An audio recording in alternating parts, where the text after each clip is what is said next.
पांडवा गांव में 7 बजने को थे और हर शाम की तरह आज भी चारों ओर घंटे की आवाज गूंज रही थी।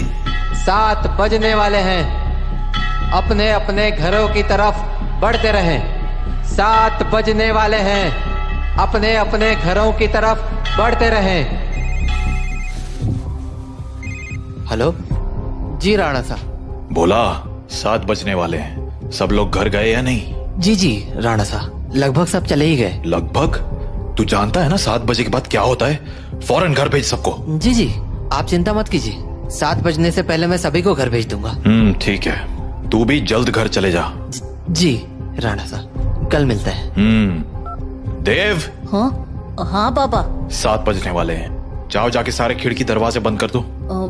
हाँ पापा। 7 बजने वाला है, अपने अपने घरों की तरफ बढ़ते रहो। हे चढ़ोरे सब, दुकान बंद हो गई अब। अरे काकी चाय तो पिला दे। रे बावड़े, घंटी की आवाज ना सुनी के तेने? 7 बजन को है, जल्दी से घर निकल वरना। अरे बुढ़िया तू बहुत सोचती है, ये सब बस फालतू की बातें हैं, इतना दिमाग मत लगाया कर। बब्बन बेटे, थारे से बहस करने का समय ना है हमारे पास। बेहतर होगा कि 7 बजने से पहले तू अपने घर पहुंच जा, क्योंकि अगर रास्ते में वो मिल गए ना तो दोबारा यहाँ मत आइयो, क्योंकि मैं दरवाजा ना खोलूंगी, समझ गया? जा यहाँ से अब। हाँ जाता हूँ। हाँ बोलो राणा सा। काकी सब लोग घर चले गए ना? हाँ सब चले गए। ठीक है, आप भी याद से खिड़की दरवाजे बंद कर लेना। रोज फोन करके यही बोले है तू। अरे 7 महीनों से गांव में कुछ ना हुआ तो अब क्यों जावेगा? 7 महीने पहले जो हुआ था वो दोबारा भी हो सकता है, इसलिए सावधानी जरूरी है। पापा। हाँ? सारे खिड़की दरवाजे लगा दिए। और पर्दे लगाए? पर्दे क्यों? खिड़कियां लगा तो दी हैं, और वैसे भी वो लोग तो तभी अंदर आ सकते हैं ना जब उन्हें अंदर बुलाया जाए, तो फिर। देव, होश में हो? ये क्या बोल रहे हो? अरे हम पर्दे उनसे छिपने के लिए थोड़ी लगाते हैं, बल्कि इसलिए लगाते हैं ताकि हम उन्हें ना देख सके, उनसे बात ना कर सके और उनके बहकावे में ना आ सके। ऐसी गलती बहुत से लोगों ने की थी, उनके साथ क्या हुआ ये पूरा गांव जानता है, इसीलिए अच्छा होगा कि हम वो गलतियां ना दोहराएं। पापा, क्या मम्मी के साथ भी ऐसा ही कुछ हुआ था? क्या वो भी? 7 बज गए, जाओ जल्दी से जाके पर्दे लगा दो, वो लोग अब आते ही होंगे। हाँ। तो राणा सा की बात मानकर देव खिड़कियों पर पर्दे लगाने के लिए चला गया, पर अभी वो पर्दे लगा ही रहा था कि उसने ऐसा कुछ देखा जिससे उसके होश उड़ गए। देव बेटा। मम्मी, आप? हाँ बेटा, मैं ही हूँ। पर आप यहाँ कैसे? तुमसे मिलने आई हूँ बेटा। हाँ, पर आप तो मर गए थे ना? नहीं तो, देखो मुझे, मैं तो जिंदा हूँ। लेकिन पापा ने तो बोला आप मर चुके हो। फिर? तुम्हारे पापा झूठ बोल रहे हैं बेटा। मतलब आप मरे नहीं हो? नहीं, मैं तो बस रास्ता भटक गई थी, आज बहुत मुश्किल से तुम्हारे पास आ पाई हूँ, बस तुमसे मिलने। हाँ? सच्ची? हाँ बेटा, हाँ। अब चलो मुझे अंदर आने दो, 7 बज गए हैं, वो लोग आते ही होंगे। हाँ, मैं पापा को बोलता हूँ। नहीं, पापा को क्यों बुला रहे हो? वो मुझे देख तो पाएंगे नहीं, और जब तक मैं उन्हें समझाऊंगी तब तक तो बहुत देर हो जाएगी, इसलिए तुम ही जल्दी से दरवाजा खोल दो, जाओ। पर पापा ने 7 बजे के बाद दरवाजा खोलने से मना किया है। बेटा, मेरे पास ज्यादा वक्त नहीं है, मैं ज्यादा देर तक बाहर नहीं रह सकती। तुमने दरवाजा नहीं खोला तो? नहीं, मैं खोलता हूँ। थैंक यू बेटा। तो देव अपने घर के दरवाजे पर पहुंचा और दरवाजा खोल दिया। पर जब सामने कोई नहीं देखा तो उसने अपनी मम्मी को आवाजें लगानी शुरू की। मम्मी, मम्मी, अरे मम्मी कहाँ गई? मम्मी कहाँ हो? जल्दी आओ ना। देव! पापा, तुमने दरवाजा क्यों खोला है? देव बेटा। मम्मी।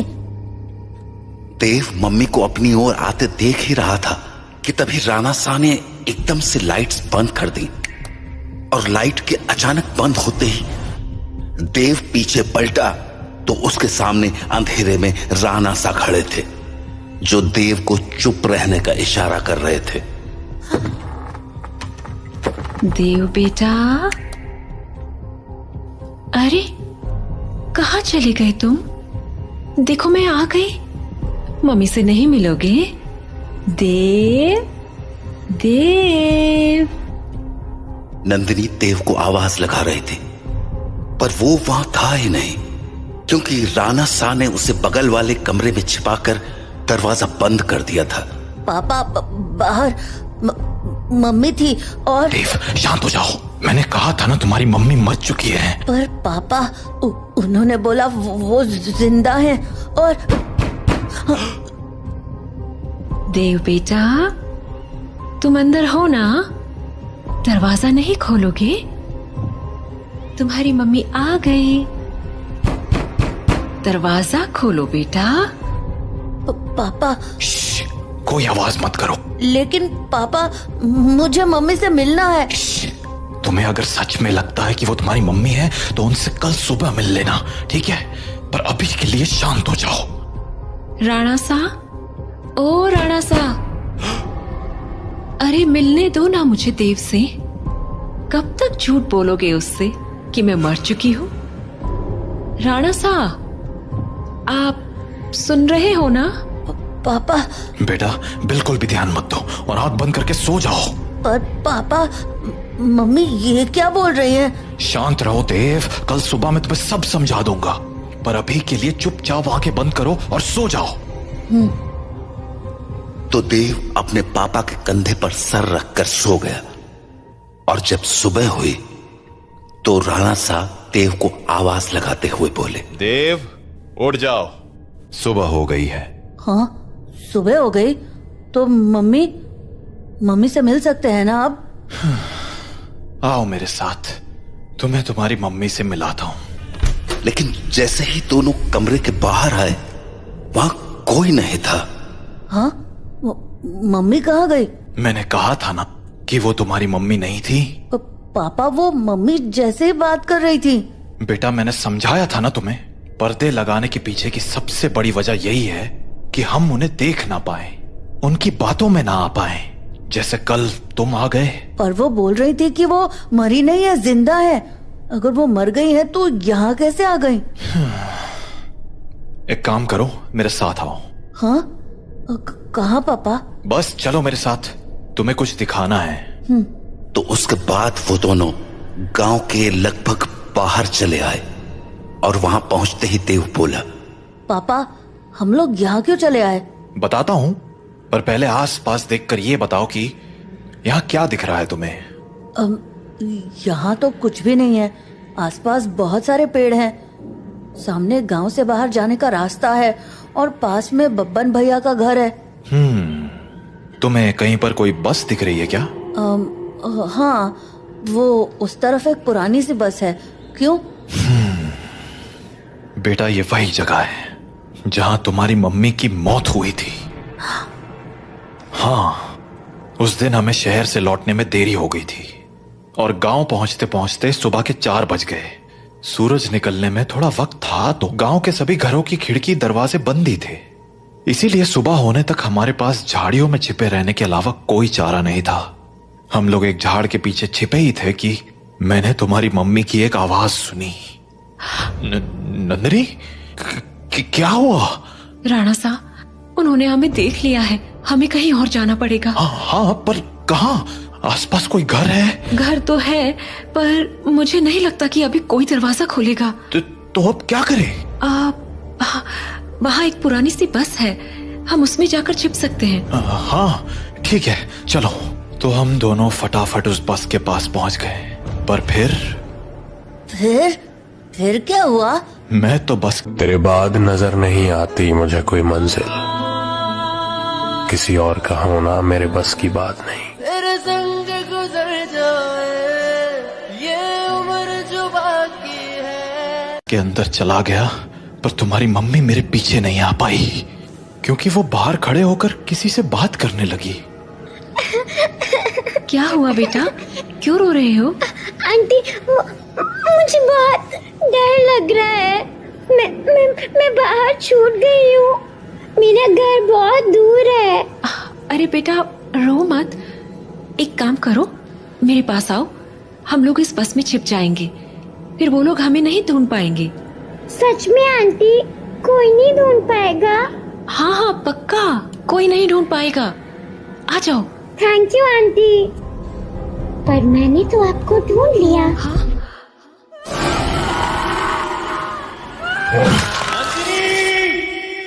मैं नंदिनी को बचाने के लिए बस के बाहर जाने लगा, पर तब तक बहुत देर हो चुकी थी। बस को उन लोगों ने चारों तरफ से घेर लिया था। हेलो अंकल, बाहर आओ ना, खेलो हमारे साथ। और शायद मुझे देखकर हंसे जा रहे थे। हेलो अंकल, बाहर आओ ना, खेलो हमारे साथ। उन आवाजों को सुन मैं इतना घबरा गया कि अपनी जगह से हिल भी ना पाया। पर थोड़ी ही देर बाद वो आवाजें आनी बंद हो गईं और गांव के लोगों की आवाज सुनाई देने लगी। मैं समझ गया था कि सुबह हो चुकी थी, तो मैं बस के बाहर निकलकर तुम्हारी मम्मी को आवाज लगाने लगा।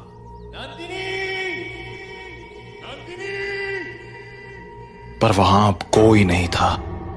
मैं कई दिनों तक उसके लौटने का इंतजार करता रहा, पर वो नहीं लौटी।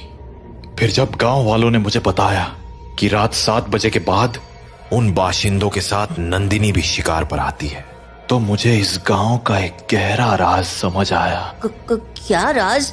यही कि जो लोग रात को इस गांव में आते हैं वो इसी गांव के रहने वाले थे, पर उनकी मौत के बाद वो ऐसे बन गए। मतलब कल जिसे मैंने देखा वो तुम्हारी मम्मी नहीं थी बेटा, क्योंकि मरे हुए लोग वापस नहीं आया करते, इंसान बनकर तो बिल्कुल नहीं। अपने पापा से बात करने के बाद देव के मन में बहुत सारी बातें चल रही थी और वो उन्हीं ख्यालों में खोया हुआ काकी की दुकान में बैठा हुआ था कि तभी हर तरफ से घंटे की आवाजें आना शुरू हो गईं। 7 बजने वाला है, अपने अपने घरों की तरफ बढ़ते रहो। चलो चलो, घंटा बज गया, निकलो अपने अपने घरों को। अरे बुढ़िया, तू फिर शुरू हो गई। बोला था ना ये सब फालतू की बातें। अरे बावड़े, दिमाग फिर गया है क्या तारा? जानता है ना 7 बजे के बाद बाहर के ओवे है, कच्चा चबा जावेंगे वो।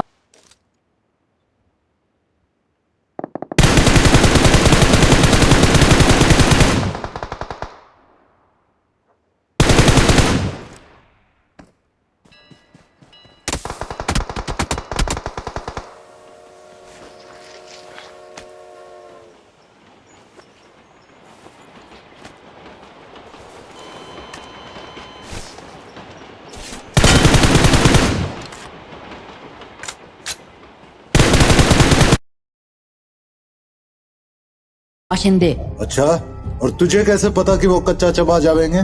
क्योंकि आज तक जो भी रात को बाहर रुका है वो मारा ही गया है। अच्छा, फिर थारा राणा सा कैसे बच गया?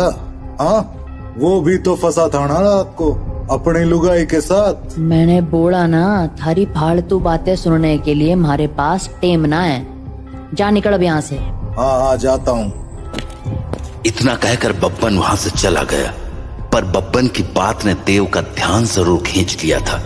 तो वो भी अब ये सोचने लगा था कि उस रात उसकी मम्मी तो मर गई, पर पापा कैसे बच गए।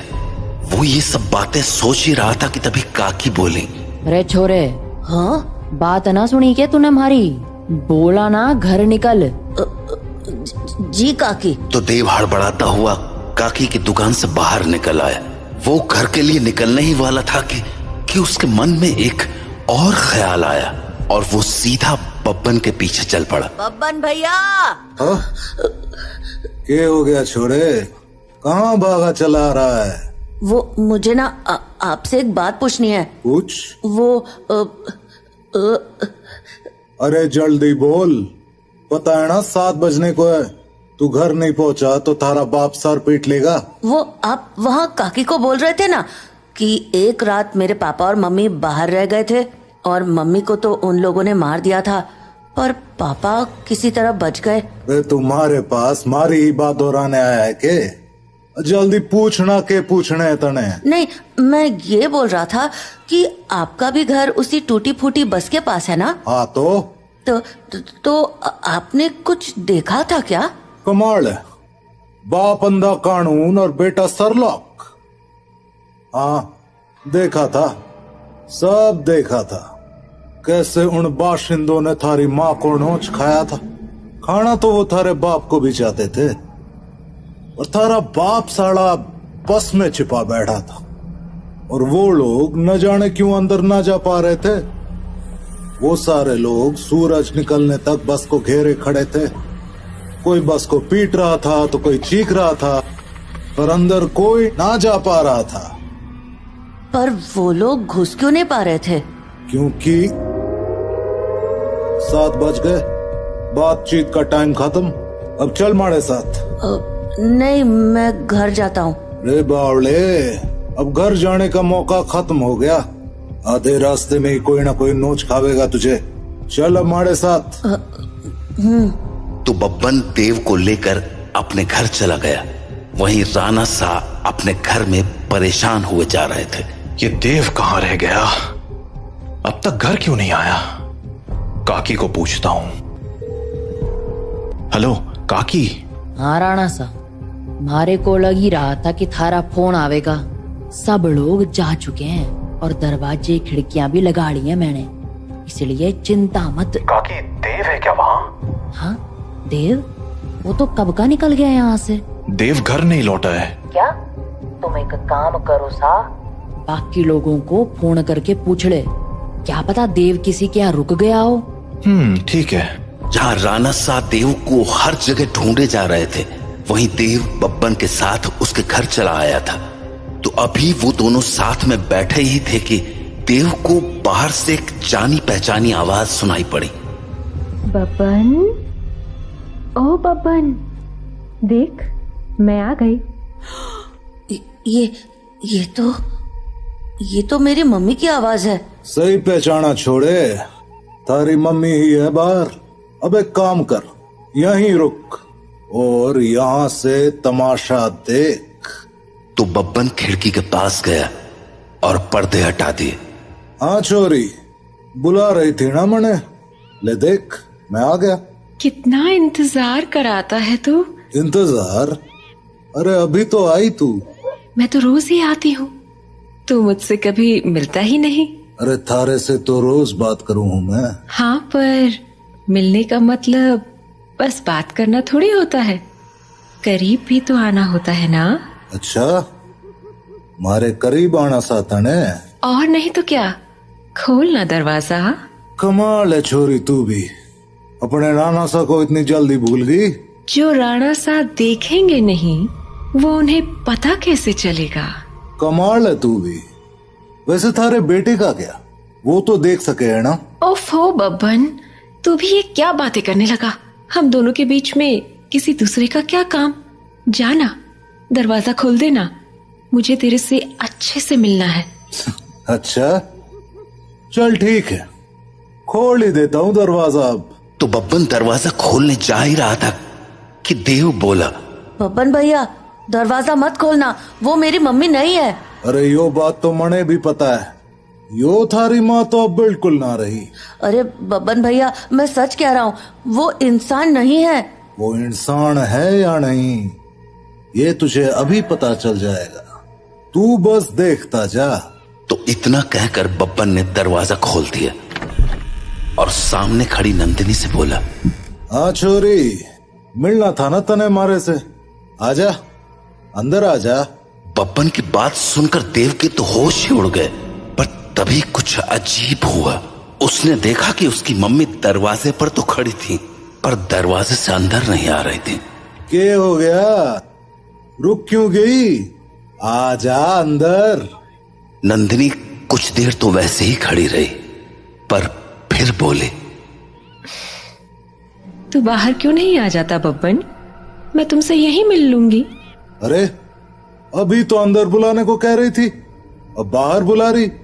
देख छोरी, आना तो तुझे ही पड़ेगा, अब सोच ले। तू भी ना बब्बन, कितना इंतजार कराएगा? आ जाना बाहर। नंदिनी के जवाबों को सुनकर देव के मन में बहुत सारे सवाल उठने लगे थे, जैसे कि उसकी मम्मी घर के अंदर क्यों नहीं आ रही थी, और वो बार बार बब्बन को बाहर आने को क्यों कह रही थी। देव धीरे धीरे बब्बन के पास पहुंच गया, पर इससे पहले कि वो बब्बन से कुछ पूछता, उसे नंदिनी ने देख लिया और वो बोली, अरे बेटा देव, तुम भी यहाँ हो? आओ ना, मम्मी से नहीं मिलोगे? कल हम मिल नहीं पाए थे ना? आ जाओ, आज मिलते हैं। देखो, बाहर तुम्हारे साथ खेलने के लिए इतने सारे बच्चे भी हैं। हम खूब मजे करेंगे। आ जाओ बेटा। नंदिनी और उसके साथ उन बच्चों की टोली को देखकर देव को डर तो बहुत लगा, पर उसने नंदिनी की बातों पर ध्यान न देते हुए बब्बन से पूछा, बब्बन भैया, दरवाजा तो खुला है और आपने मम्मी को अंदर आने को भी बोल दिया है, फिर वो अंदर क्यों नहीं आ रही हैं? और ये बच्चे भी बाहर ही खड़े हैं, क्यों? समझदार लगे तू, सही सवाल पूछना जाने। हाँ, मतलब यो कि जिस रात मैंने थारी माँ को मरते हुए देखा, उस रात मैं भी यही सोच रहा था कि आखिर इन बाशिंदों ने थारे बाप को क्यों नहीं मारा, वो बस के अंदर क्यों ना गए। तो अगली सुबह मैं बस के अंदर गया, ये देखने कि आखिर वहां ऐसा था क्या जिसने उन बाशिंदों को रोक दिया था। पहले तो मुझे कुछ समझ नहीं आया, पर फिर मुझे जवाब मिल गया। क्या जवाब? वो देख। हाँ? यो है रुद्राक्ष की माला। यही वो चीज थी जिसने थारे बाप की जान बचाई थी। बस के अंदर यही लटकी हुई थी। मुझे इसके पीछे की वजह तो ना मालूम है, पर इतना जरूर पता है कि इस रुद्राक्ष की माला को दरवाजे पे टांग दो तो ये साले चाके भी घर के अंदर नहीं घुस पाएंगे। सच में? और नहीं तो के। तो आपको पक्का पता है कि ये इसी रुद्राक्ष के कारण अंदर नहीं आते हैं? रुद्राक्ष उतार के दिखाऊं? देखेगा क्या होता है? हाँ? नहीं नहीं नहीं। छोरे, यो कोई पहली बार नहीं कराया मैंने। सारी जांच करने के बाद ही अपने दरवाजे पे टांगा है इस रुद्राक्ष को, समझ गया? ये ले, थारे बाप ने फोन मिला दिया। हेलो, हाँ राणा सा, हाँ हाँ, चिंता ना करो, थारा छोरा हमारे पास ही है और पूरी तरह सुरक्षित है। चलो, शुभ रात्रि।